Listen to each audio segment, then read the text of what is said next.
Alright, so I'm going to get started here. I'm going to I'm going to zoom in on the paper first to kind of give you a little bit of a understanding of what I'm looking at. You won't necessarily see my hand that I'm looking at to draw, but you'll kind of see what it is as I'm drawing. I'm going to pick a good starting point. First of all, I'm going to kind of give myself kind of some guides. Actually, I'm going to move this over. So this is going to be the top of the first finger. And then looking at the top of the second finger would be right about there. Third finger is bent, so it's going to be down there. Fourth finger is going to be somewhere down here.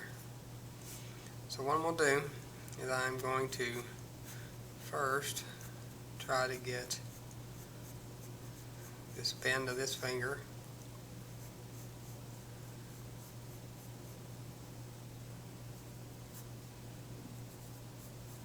Now, when you're drawing, don't worry about fitting everything on the page.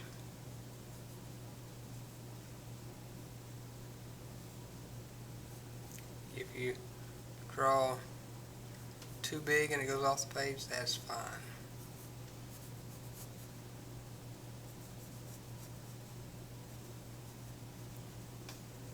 And don't worry about getting the lines exactly right the first time. You can always go back and fix things. Like this, I'm realizing right now, probably too short. So just, that's what they make erasers for. I'm going to go probably there. That looks about right. So now we've got this fold of this finger.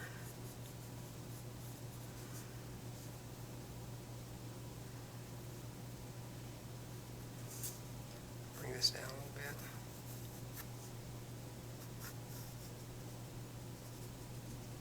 Now you'll notice this is not one continuous line. It's actually a bunch of little individual lines that add up together to make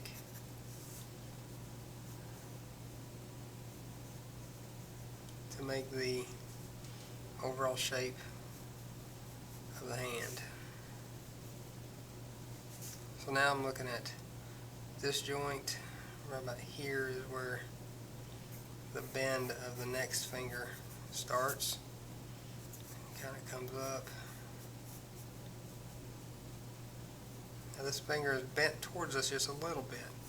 So you're going to have what's called foreshortening, which means it's kind of looking shorter than it is in real life because of the perspective of it.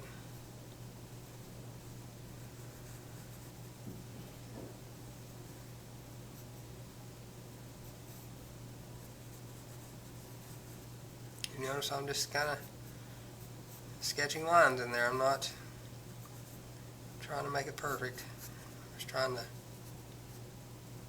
get the basic idea of it. Like this is probably too shallow, so I'll go back, kind of bring that down just a little bit.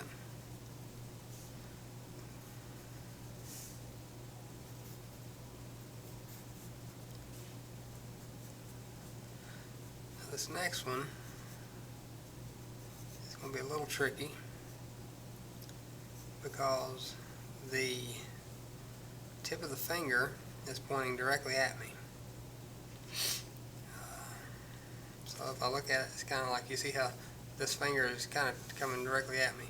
So I have to see where I don't see the fingernail on the other two. This one, I want to see the fingernail.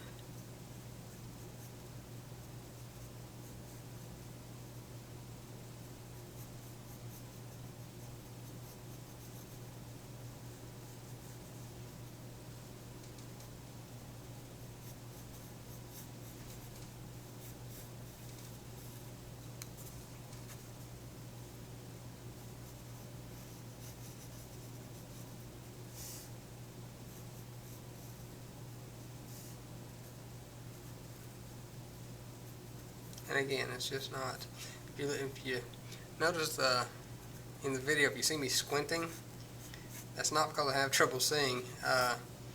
The squinting helps you with it helps make things look a little bit further away, and it helps flatten the image out. If you close one eye, it helps as well. Flattening the image out when you see it to make things look a little further away.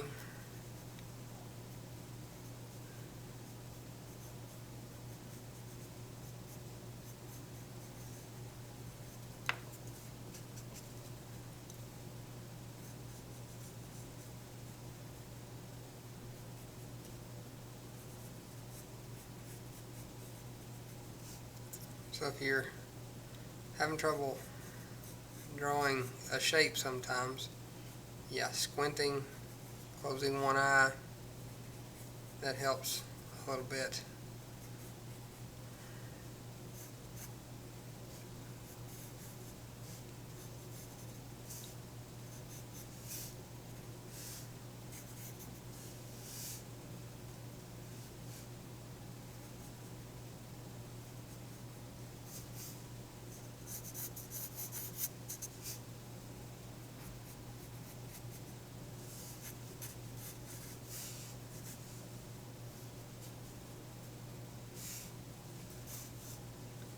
I get myself an idea about how far that thumb should come up.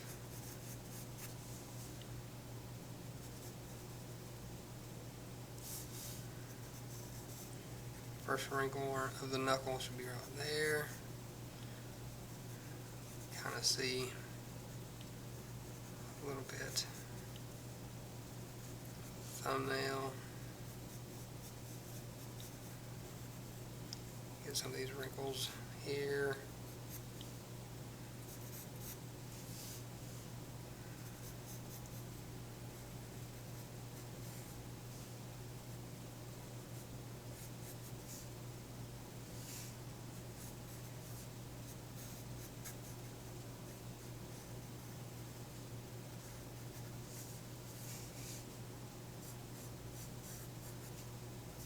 Like I said, you can see I'm not being too terribly careful at this point. I'm just kind of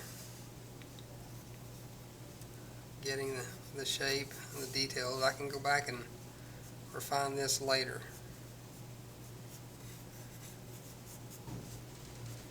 You'll notice too I'm kind of jumping from one area to the next. I'll see one part will line up with another and it'll tell me where to go for the next piece.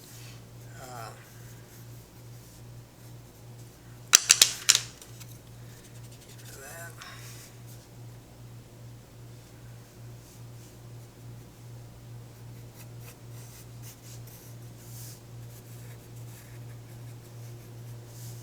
One thing they always say in art, draw what you see, not what you know. Meaning that just because you know it to be something, for example, I know that there's 5 fingers on this hand. Well, there are positions in this to where you only see 2 fingers, right? You don't see all 5 of them. You only see a couple of them. So you don't draw what you don't see. You draw what you know, what you see to be there. You don't draw what you know should be there. You draw only what you see. Alright, so I'm going to stop there for now. And that is a quick contour line drawing of a hand. Let me zoom out on that a little bit. And there you go. Alright, contour line drawing.